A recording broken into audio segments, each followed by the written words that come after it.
Assalamu alaikum. Today we will discuss about the instrumentation of ultraviolet visible spectrophotometer. This is a continuation of our previous topic ultraviolet visible spectroscopy. आज हम उसके instrument के बारे में पढ़ेंगे कि किस तरह के से उसका इंस्ट्रूमेंट डेवलप हुआ, किन किन कंपोनेंट से मिलके यूवी विजिबल स्पेक्ट्रोफोटोमीटर बनता है. There are basically two types of ultraviolet visible spectrophotometer. First is single beam spectrophotometer, second is double beam spectrophotometer. ये उसकी कंस्ट्रक्शन के हवाले से ये दो क्लासिफिकेशन है, यानी कि उसकी कुछ कंस्ट्रक्शन में बेसिक डिफरेंस है जिसकी वजह से हम इसको सिंगल बीम और डबल बीम का नाम देते हैं. A single beam spectrophotometer uses a reference standard to standardize और blank the instrument before taking the measurement. यानी कि जब आप अपने ड्रग की एनालिसिस करने जा रहे हैं उससे पहले आपको एक रेफरेंस स्टैंडर्ड को स्टैंडर्डाइज या ब्लैंक द इंस्ट्रूमेंट करना जरूरी होता है ताकि आप जो अदर देन आपके कंपाउंड के अलावा जो और कोई मॉइटीज प्रेजेंट है जो कि लाइट एब्जॉर्ब करने की एबिलिटी रखते हैं उन सबको माइनस कर सकें ताकि हम सिर्फ अपने टारगेटेड मॉलिक्यूल जिसकी हम एनालिसिस करने जा रहे हैं जस्ट उसकी एब्जॉर्बेंस नोट कर सकें. इसके बरक्स डबल बीम स्पेक्ट्रोफोटोमीटर में हमें ये पहले से ब्लैंक ऑब्जर्वेशन लेने की जरूरत नहीं पड़ती क्योंकि double beam spectrophotometer split the beam of light into two different parts. यानी कि वो बीम ऑफ लाइट जो आपकी रेडिएशन सोर्स से रिलीज होकर आ रही है उसको स्प्लिट करके डिवाइड कर देता है दो पार्ट्स में, जिसमें से एक sample while the other passes through a reference standard, जिसमें एक वो सैंपल से गुजर के जाता है और दूसरा रेफरेंस स्टैंडर्ड. रेफरेंस स्टैंडर्ड में क्या चीज मौजूद होगी अदर देन सैंपल, जो भी आपका सैंपल जिस सॉल्यूशन में प्रिपेयर्ड हुआ है या जो सॉल्वेंट यूज हो रहा है उस एनालिसिस को करने के लिए, तो वो आपके रेफरेंस स्टैंडर्ड में आपके ड्रग मॉलिक्यूल जिसकी आप एनालिसिस करने जा रहे हैं उसके अलावा बाकी सब चीजें उस रेफरेंस स्टैंडर्ड में मौजूद होंगी ताकि आप उस रेफरेंस स्टैंडर्ड और अपने सैंपल की दोनों की एब्जॉर्बेंस को माइनस करके अपने जस्ट सिर्फ सैंपल की एब्जॉर्बेंस को नोट कर सके. ये एक बेसिक लेआउट है डबल बीम स्पेक्ट्रोफोटोमीटर का. डबल बीम हम किस लिए कह रहे हैं क्योंकि इसमें आपके पास ये देखिए ये रेफरेंस और सैंपल का साइड बाय साइड दो चैम्बर्स मौजूद हैं जहां से आपका यहाँ से ये लाइट दो पार्ट्स में डिवाइड होके रेफरेंस एंड सैंपल से गुजर के पास ऑन होके डिटेक्टर में जा रही है. अगर बेसिक लेआउट देखें तो हमारे पास क्या क्या चीजें मौजूद है. रेडिएशन सोर्स है जहां से आपके पास लाइट रिलीज होगी. लाइट रिलीज होने के बाद ये जो पूरा पोर्शन है entrance slit, lens, grating and exit slit, ये जो चार चीजें हैं ये आपकी मोनोक्रोमेटर कहलाती हैं. मोनोक्रोमेटर क्या है? Monochromator monochromates the polychromatic light into a monochromatic light. यानी कि जो कंप्लीट वेवलेंथ की जो लाइट है जो कि VIBGYOR, violet, indigo, blue, red, green, ये जो पूरा आपका विबग्योर का स्पेक्ट्रम है वहां से जो पूरी कंप्लीट रेंज की जो वेवलेंथ लाइट रिलीज हो रही है, जैसे कि आप ये यहाँ पे देखें कि आपके पास ये कंप्लीट विबग्योर की लाइट है, इसको ग्रेड करके वो ग्रेडिंग से ग्रेड करके जस्ट आपकी स्पेसिफिक वेवलेंथ की लाइट जो कि आपको रिक्वायर्ड है अपने एनालिसिस के लिए उसको पास ऑन कराएगी, पॉलीक्रोमेटिक लाइट से मोनोक्रोमेटिक लाइट में कन्वर्ट कर देती है. Entrance slit, lens, grating, exit slit, ये जो चार चीजें हैं ये पूरा कंप्लीट पोर्शन कहलाता है मोनोक्रोमेटर. देन ये मोनोक्रोमेटिक लाइट की जो निकल के रिलीज हो रही है चॉपर, चॉपर क्या करेगा आपकी जो मोनोक्रोमेटिक लाइट है उसको दो पार्ट्स में डिवाइड कर देगा. एक लाइट आपकी रेफरेंस सैंपल से पास ऑन होकर डिटेक्टर में जाएगी, सेकेंड लाइट आपके सैंपल से पास ऑन होकर डिटेक्टर में जाके वो डिटेक्टर के सिग्नल एम्पलीफायर में जाएंगे और वो एम्पलीफायर से रिकॉर्डर में आ जाएंगे. ये आपका एक बेसिक लेआउट है स्पेक्ट्रोफोटोमीटर का. इंडिविजुअली अगर हम देखें तो सबसे पहले हमारे पास है रेडिएशन सोर्स. रेडिएशन सोर्स क्या है? जो कि आपको लाइट इंटेंसिटी प्रोवाइड करेगी for the analysis of a drug molecule. वो लाइट इंटेंसिटी जो रेडिएशन सोर्स से निकलेगी वो as a incident light act करेगी जो कि जाके इंटरेक्ट करेगी आपके सैंपल से और उसके बाद ट्रांसमिट होके आपको डिटेक्टर पे डिटेक्ट हो जाएगी.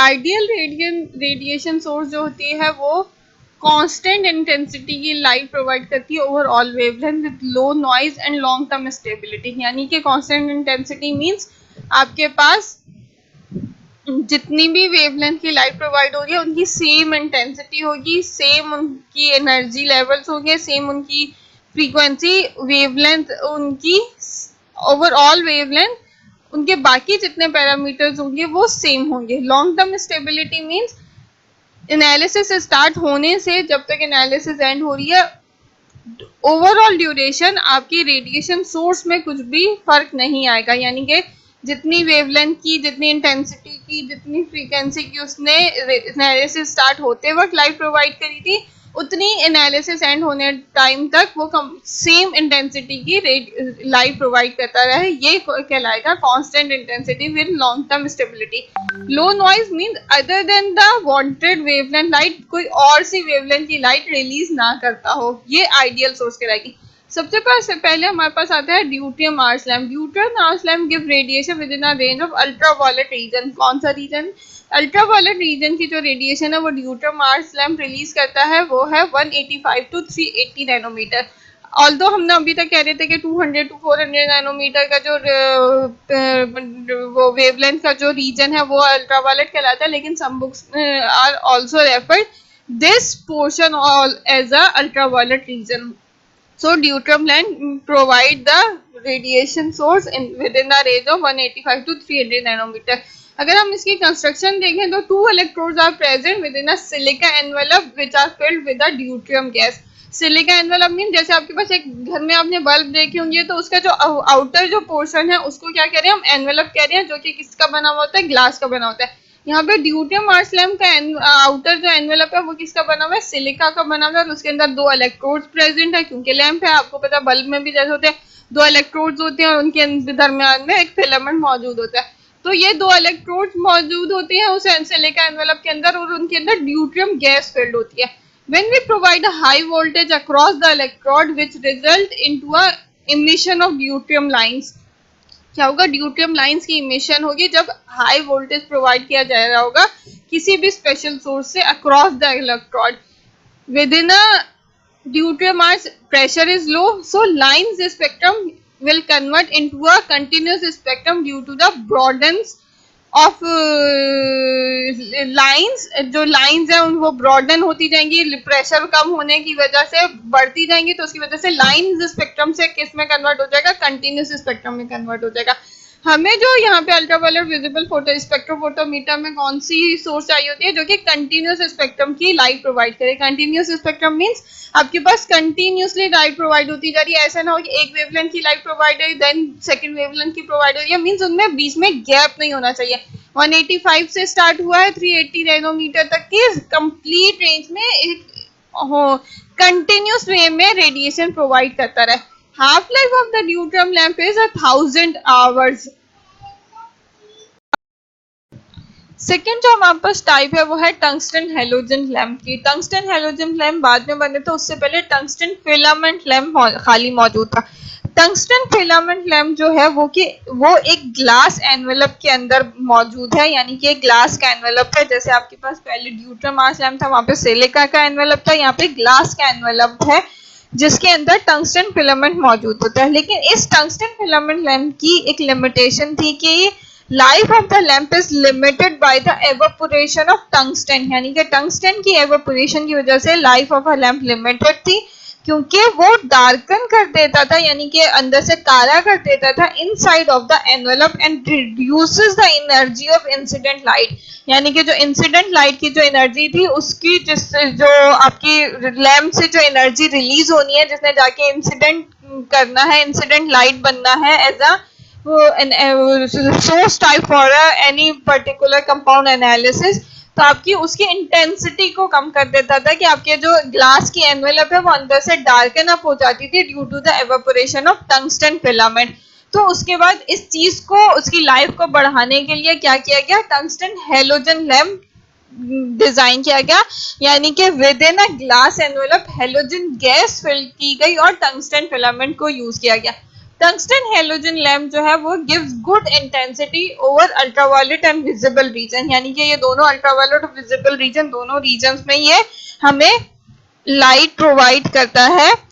इसकी जो आपके पास टंगस्टन हैलोजन लैम्प है ये क्वार्ट्ज के एनवेलप से बना होता है इंस्टेंट ऑफ ग्लास एनवेलप।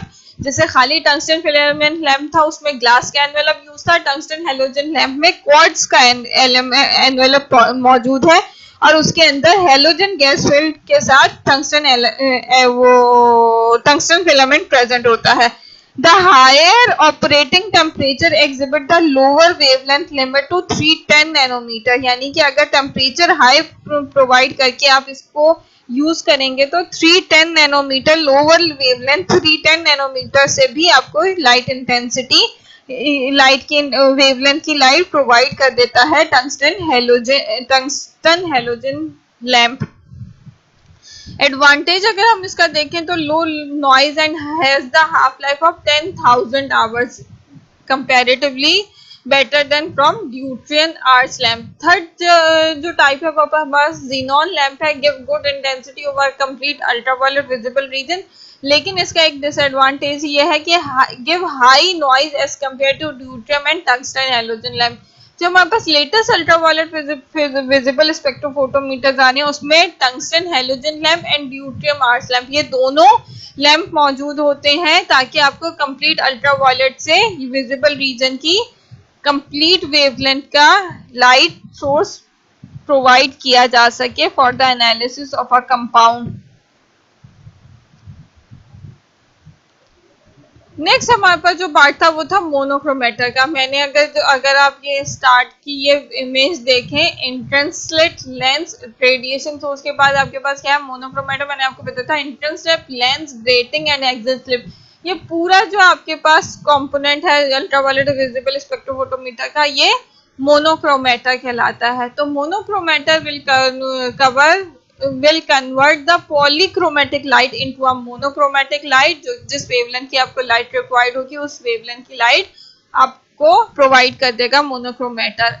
कितने कंपोनेंट्स पे मिलके बना होता है, एंट्रेंस स्लिट, कॉल्यूमेटिंग लेंस जहां से आपके पास एंट्रेंस स्लिट से लाइट एंटर होगी, उसके बाद कॉल्यूमेटिंग लेंस से जाके टकराएगी, कॉल्यूमेटिंग लेंस के बाद जाके वो ग्रेटिंग या प्रिज्म, ग्रेटिंग या प्रिज्म आपके पास जो है वो क्या करता है वो convert the polychromatic light into 7 components, यानी कि जो पॉलीक्रोमेटिक लाइट है उसके वो जो विब्रियो के 7 कंपोनेंट्स है जो डिफरेंट कलर्स की वेवलेंथ की लाइट है उनमें कन्वर्ट करता है, यानी कि उनमें अलग अलग करके सेपरेट करता है। ग्रेटिंग्स क्या है आपके पास जो 1000 ऑफ ग्रूव्स मौजूद होती हैं जहां पे वो जाके लाइट जाके इंटरेक्ट करके और कन्वर्ट हो रही होती है पॉलीक्रोमेटिक लाइट इनटू 7 कंपोनेंट्स। इसी तरह से प्रिज्म भी होता है, जब प्रिज्म से लाइट पास होके गुजरती है तो वो अपने कंपोनेंट्स में डिवाइड होकर गुजरती है और उसके बाद वो जो डिवाइडेड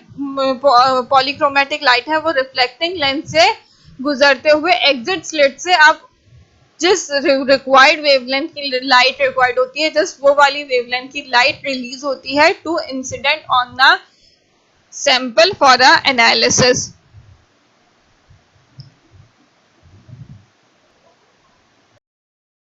नेक्स्ट जो हमारे पास पार्ट है अल्ट्रावायलेट विजिबल स्पेक्ट्रोफोटोमीटर का वो है सैंपल होल्डर। रेडिएशन सोर्स से लाइट रिलीज होने के बाद मोनोक्रोमेटर से पास होने के बाद आपके पास लाइट कहाँ जाएगी, आपके सैंपल होल्डर में जाएगी, यानी कि जिसमें आपके पास सैंपल मौजूद है जिसकी एनालिसिस करनी है हमने। मोनोक्रोमेटिक से गुजरने के बाद हमें अपने रिक्वायर्ड वेवलेंथ की लाइट मिल गई, वो अब जाके इंटरेक्ट करेगी इससे पास ऑन होके, यानी कि इंसिडेंट लाइट ये इस पे आके पड़ेगी और इसके अंदर जो सैंपल मौजूद होगा उसमें एब्जॉर्बेंस होकर देन ट्रांसमिट होकर लाइट रिलीज हो जाएगी। इस सैंपल होल्डर का जो नाम है वो है क्यूवेट। क्यूवेट हम इसको कहते हैं जो कि अल्ट्रावायलेट विजिबल स्पेक्ट्रोफोटोमीटर में सैंपल होल्डर के तौर पे यूज होती है। क्यूवेट हमारे पास यूजुअली दो मटेरियल से बनी हुई होती है, एक क्वार्ट्ज का मटेरियल की, क्वार्ट्ज का मटेरियल जो है वो है transparent in ultraviolet visible complete region में, यानी कि ये जो मटेरियल है ये इटसेल्फ खुद कोई भी एब्जॉर्बेंस शो नहीं करेगा in the region of ultraviolet visible light, यानी कि 200 से 800 नैनोमीटर पे क्वार्ट्ज मटेरियल अल्ट्रावायलेट रीजन में क्वार्ट्ज इटसेल्फ खुद कोई भी एब्जॉर्बेंस शो नहीं करता है, जबकि दूसरा जो मटेरियल है जिससे क्यूबिट्स बनी हुई होती है वो है ग्लास की, जो कि ट्रांसपेरेंट होती है विजिबल लाइट में। अल्ट्रावायलेट रीजन में ये एब्जॉर्प्शन इटसेल्फ जो कि सेल होल्डर होगा वो खुद अपनी लाइट एब्जॉर्बेंस शो करेगा। तो हम जो कोई ऐसे हमारे पास ड्रग मॉलिक्यूल्स होते हैं जब हमें कंफर्म पता होता है कि इन्होंने जस्ट विजिबल रीजन में अपनी एब्जॉर्बेंस शो करनी है, तो हम उनकी एनालिसिस तो ग्लास के मटेरियल ग्लास के बने हुए क्यूबिट से कर सकते हैं। लेकिन जो हमारे पास अननोन सैंपल होगा जिसे हमें नहीं पता कि ये अल्ट्रावायलेट या विजिबल रीजन में एब्जॉर्बेंस देंगे, तो उसके लिए हमें कौन सा मटेरियल लास्ट में यूज करना है, हमें क्वार्ट्ज के बने हुए क्यूबिट्स ही यूज करने हैं, ताकि आपके पास सैंपल होल्डर की इंटरफेरेंस ना आए in the absorbance of drug molecule.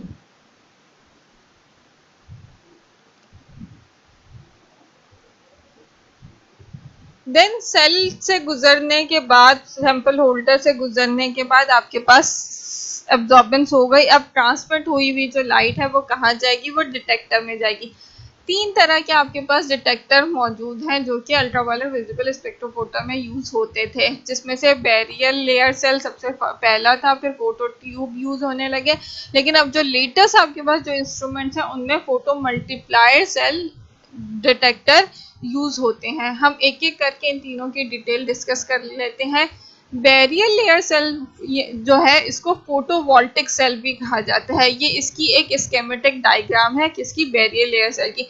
Barrier layer cell में जो है आपके पास अपर सरफेस जो होती है उस पे एक कोटिंग मौजूद होती है कि सिल्वर या गोल्ड की, यानी कि जो अपर लेयर होगा, एक फॉर एग्जांपल कोई भी एक बॉक्स है उसकी जो अपर लेयर है, अगर वो अपर लेयर सिल्वर और ग्लास की कोटेड होती है, जो बीच का जो पार्ट होता है उसमें सेमीकंडक्टर मौजूद होता है जो कि सिलेनियम का बना हुआ है। ये बीच का पार्ट जो है ये सेमीकंडक्टर है। सेमीकंडक्टर क्या होते हैं, जो कि गुड इलेक्ट्रिसिटी कंडक्टर होते हैं।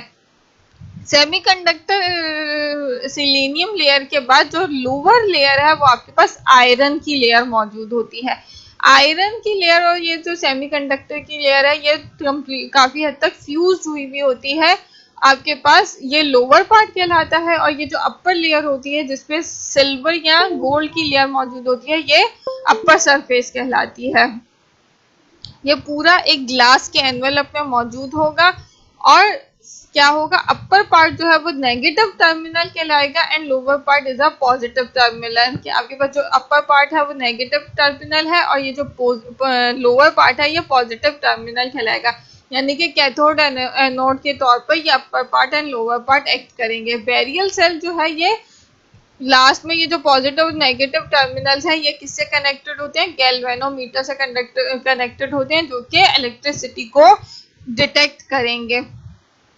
इनिशियली ये हमारे पास अल्ट्रावायलेट स्पेक्ट्रोफोटोमीटर में यूज होते थे, लेकिन अब हमारे पास ये यूज नहीं होते, जिसके वजह क्या है कि आपके पास सिलीनियम जो होता है वो विद टाइम डिग्रेड हो जाता है, जिसकी वजह से आपके पास यहाँ पे इलेक्ट्रिसिटी जनरेट नहीं हो पाती है। अब मतलब अगर हम फिनोमिना देखें तो होगा क्या, जब भी आपके पास जो ट्रांसमिट लाइट है वो आकर आपके पास ये बैरियर लेयर सेल या फोटोवोल्टिक सेल से टकराएगी, तो आपके पास क्या होगा, अपर लेयर पर टकराएगी, जो कि है किसकी, सिल्वर और गोल्ड की। सारे जो आपके पास जो सेल जो फोटोन्स हैं, जो लाइट पैकेट्स हैं, वो आके क्या होंगे, अपर पार्ट पर एडहियर होते जाएंगे, वो लोअर पार्ट में ट्रांसमिट नहीं हो पाते हैं। जब अपर पार्ट पे काफी सारे फोटोन्स एडहियर हो जाएंगे और लोअर पार्ट पे कोई भी फोटोन ट्रांसफर नहीं हो पाएगा, तो आपके पास क्या होगा, इन दोनों के अक्रॉस पोटेंशियल डेवलप होगा। वो जो across the two terminal potential develop होते हैं, जिसकी वजह से क्या होता है, इलेक्ट्रिसिटी जनरेट होगी और वो इलेक्ट्रिसिटी डिटेक्ट होगी ऑन द गैल्वेनोमीटर, जो कि आपके सिग्नल को डिटेक्ट करेगी, जिसकी मदद से आप पता कर सकते हैं कि कितनी ट्रांसमिट लाइट आपके पास रिलीज होकर आई है after absorbing into a sample holder as in comparison with the incident light।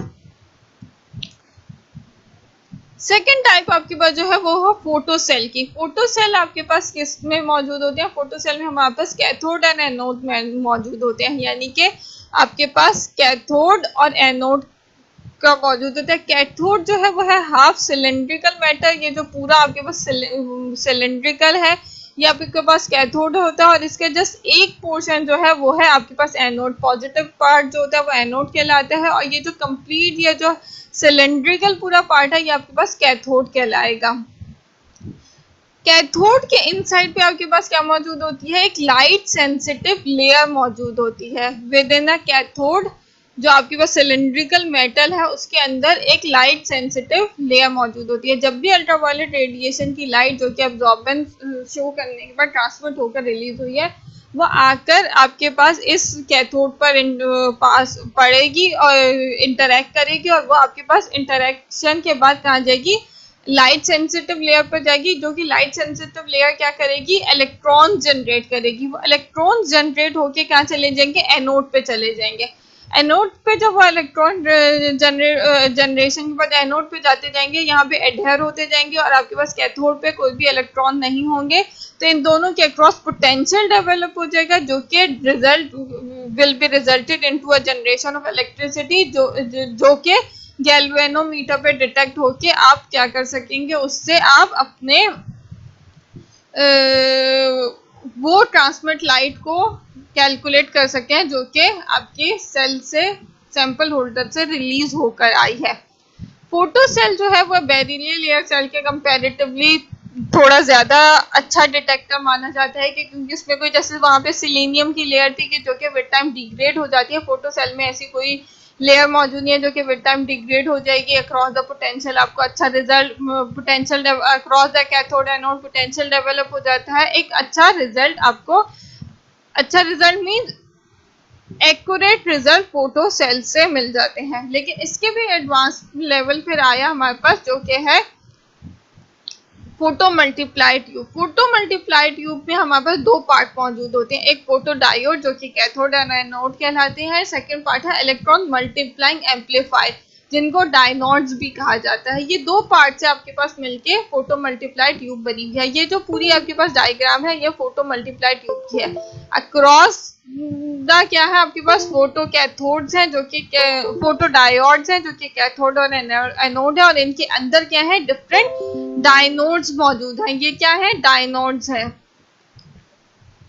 ये डिफरेंट डायनोड्स मौजूद है जिसमें क्या होता है आपके पास डायनोड्स के मेटल पॉलिश हुए हुए होते हैं, either of beryllium, copper and cesium, इन किसी भी आपके पास मेटल्स की पॉलिश हुई हुई होती है डायनोड्स के ऊपर। जब भी लाइट इंटरेक्ट करती है फोटो डायोड यानी कि कैथोड एनोड के साथ, इलेक्ट्रॉन जनरेट होते हैं, वो इलेक्ट्रॉन जाके डायनोड्स पे इंटरेक्ट करेंगे। जैसे यहाँ से ये इनकमिंग फोटोन आया, ये इसने कैथोड से इंटरेक्ट किया, एक इलेक्ट्रॉन जनरेट हुआ, ये इलेक्ट्रॉन क्या जाएगा, एक फर्स्ट डायनोड पे जाएगा, यहाँ से एम्पलीफाई होके सेकंड डायनोड पे, वहां से थर्ड डायनोड पे, देन इस तरह से ये देखें आप सिग्नल क्या हो गया, उसकी एम्पलीफिकेशन होती गई, मल्टीप्लिकेशन होती गई डिफरेंट डायनोड से गुजरने के बाद, और लास्ट में जाके एनोड पे डिटेक्ट होगा। एनोड पे डिटेक्ट होने के बाद कहाँ जो होगा, across the cathode and anode वही पोटेंशियल डेवलप होगा, और उसकी वजह से इलेक्ट्रिसिटी जनरेट होगी जो कि आपके पास क्या होगी, गैल्वेनोमीटर पे डिटेक्ट होगी, और वो गैल्वेनोमीटर आपका रीड करेगा कि वो ट्रांसमिट लाइट कितनी ट्रांसमिट लाइट। जो फोटो मल्टीप्लायर है ये सबसे अच्छा डिटेक्टर माना जाता है कि इसमें आपके पास एक्यूरेट इंटेंसिटी की लाइट मिलती है, यानी कि अगर कोई लोअर इंटेंसिटी की लाइट ट्रांसमिट होकर आ रही है वो भी पूरी एक्यूरेटली मेजर हो जाती है आपके पास finally, due to the presence of different dynode जो कि माइन्यूट सिग्नल को भी एम्पलीफाई करके डिटेक्ट कर लेगा, यानी कि कुछ भी वो नहीं हो सकती है, किसी भी चीज की कमी बेशी नहीं हो सकती है, जो एज इट इज लाइट होगी वो उतनी ही, कहीं पे भी उसकी लॉस नहीं हो सकता, कहीं पे ऐसा नहीं हो सकता है कि वो मतलब ट्रांसमिट तो ज्यादा होकर आ रही हो लेकिन हमने उसको कम डिटेक्ट किया, तो क्योंकि डिफरेंट डायनोड जो है माइन्यूट सिग्नल को भी एम्पलीफाई करके कंप्लीटली आपको उसको एक जो सिंगल फोटोन को भी इतना इंटेंस सिग्नल उसका रीड आउट डिवाइस पे अगर प्रोवाइड कर सकता है, तो ट्रांसमिट हुई हुई लाइट जस्ट एक सिंगल फोटोन तो नहीं दे रही होगी, उसमें तो नंबर ऑफ फोटोन्स रिलीज होकर आ रहे होंगे, तो उसका कितना अच्छा एम्प्लीफिकेशन करके आपको एग्जैक्ट एक्यूरेट रीडिंग दे सकता है फोटो मल्टीप्लायर। ये आपके पास डिटेक्टर है जो कि आपके यूज होते हैं अल्ट्रावायलेट विजिबल स्पेक्ट्रोफोटोमीटर के लिए। फोटो मल्टीप्लायर लेटेस्ट जितने भी इंस्ट्रूमेंट्स आ रहे हैं उसमें फोटो मल्टीप्लाई डिटेक्टर मौजूद है। That's all from the instrumentation part. यहाँ पे इंस्ट्रूमेंटेशन का जो पार्ट है वो कवर कंप्लीट हो जाता है। अगर इससे रिलेटेड किसी को भी क्यूरी हो, you are feel free to ask a question. Thank you very much.